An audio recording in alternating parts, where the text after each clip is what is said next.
இறைவனால் வழங்கப்பட்டிருக்கக்கூடிய சாய்ஸ் கிடையாது. சான்ஸ், கடைசி சான்ஸ், இறுதி வாய்ப்பு. அந்த வாய்ப்பை நாம் சரியாக பயன்படுத்தி இருக்கிறோமா? இந்த ஜும்மாக்களிலே இவ்வளவு காலம் அட்டன் செய்திருக்கோம், வந்திருக்கோம், கூடியிருக்கிறோம், உட்கார்ந்திருக்கோம். அதை கேட்டதன் மூலமாக நம்முடைய வாழ்க்கையில் எவ்வளவை செயல்படுத்தியிருக்கோம், எவ்வளவு மாற்றம் ஏற்பட்டிருக்கிறது நம்முடைய தனிநபர் வாழ்க்கையில். ஒவ்வொரு இண்டிவிஜுவலுக்கு தான் கேள்வி. நமக்கு மட்டும்தான் கொடுத்துருக்கலாம். நம்ம இடத்துல மாற்றம் ஏற்பட்டிருக்கிறா? இவ்வளவு ஆயுளை கொடுத்து, இவ்வளவு காலத்தை கொடுத்து இந்த வாய்ப்பை சரியாக பயன்படுத்தி இருக்கிறோமா?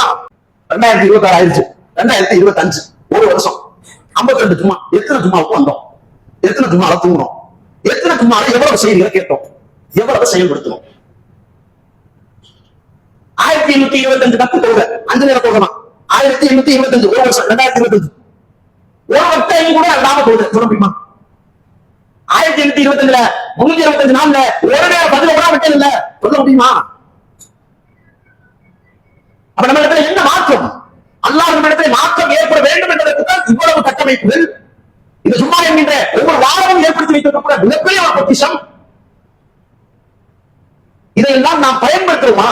எவ்வளவு சான்ஸ் கொடுக்கலாம் தெரியுமா? எப்பயாவது தெரிஞ்சீங்க நம்ம இன்னும் வாழ்றோம் சொன்னா இந்த சும்மா அடுத்த சும்மா வரைக்கும் நாம காத்திருப்போம் என்று சொன்னால் நமக்கான வாய்ப்பு இறைவனத்தை பாவ மன்னிப்பு தேடுவதற்கு, அமல்களை அதிகரிப்பதற்கு, தொழுகை இல்லை என்று சொன்னால் தொழுது கொள்வதற்கு, கெட்ட செயல்களில் தடுத்துக் கொள்வதற்கு அல்லாஹ் கொடுக்கக்கூடிய வாய்ப்பு தான். ஒவ்வொரு வயசும் கடந்து சென்றுட்டே இருக்கணும், போகுது. அது மாற்றம் ஏற்பட்டதா?